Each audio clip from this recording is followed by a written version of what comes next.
Hi, I'm Janelle Howell Miller, and these are my recollections of the class of 1969.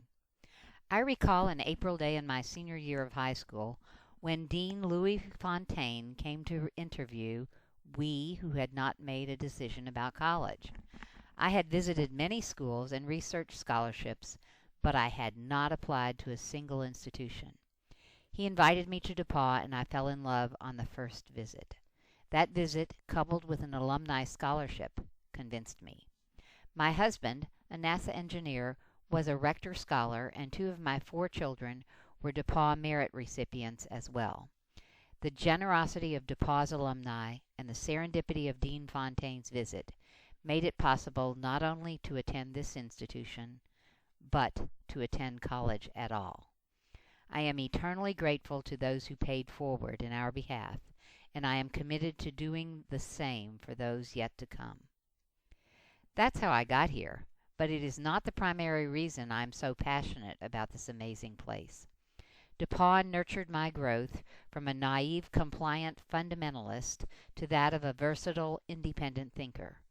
The heart of the institution pulsed with intellectual challenge, from the basic beliefs of modern man to my senior psychology thesis to the independent speech project I was allowed to complete long distance while finishing my DePauw coursework at Rice University.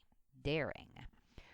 Where else could I have reached the breadth of sociological experiences from Jimi Hendrix to Margaret Mead, or, in an era where women wore dresses, be allowed weak jeans in class, or be given the opportunity to demonstrate politically without any risk of retaliation? Where else could I have danced from TGIFs to Orchesis, from weekend open house dances to the most notable Motown groups? Snoopy was so right. To dance is to live. It became the mantra of my life. We loved the hub, the duck, and the double, and I aspired to go to the Monon like all the guys.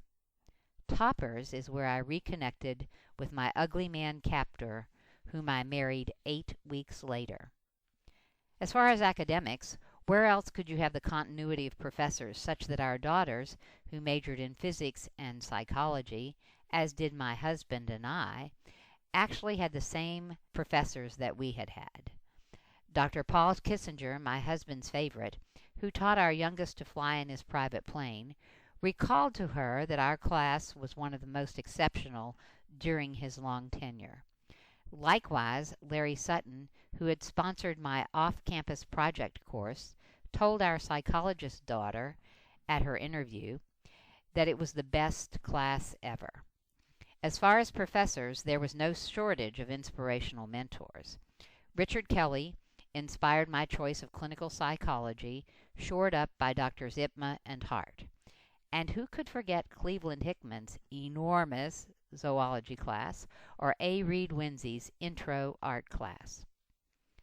As for activities, I now confess, with the help of my townhouse brothers, in the dark of the night, after the 10:30 curfew, I painted the lions fluorescent pink, with no trauma to my waist-length hair. Where were those pledges on a school night? But I never made a boulder run, although I watched several. Did you know that there was anything beyond the boundaries of Blackstock and A.O. Pie? I did venture as far as the quarry and the cemetery, where my kids say they spelunked, and I saw one covered bridge. And our living units, remember evening dinners with waiters, more formal than we now have on holidays? For Rush, I got the role of Alice's rabbit, tumbling across the lawn of the Alpha Gam house. Righteously indignant about the moons over Fidelt directed our way, I envisioned anointing their rock. So, the serendipity that emanated from this place has molded my career, my family, and my philosophy. I have had the pleasure of serving on the alumni board for the past 6 years, only to discover how much we all share across the decades and how cohesive we are from our core experience. I am therefore committed to paying forward and urge you to assess your experiences as well and share in concert with your memories.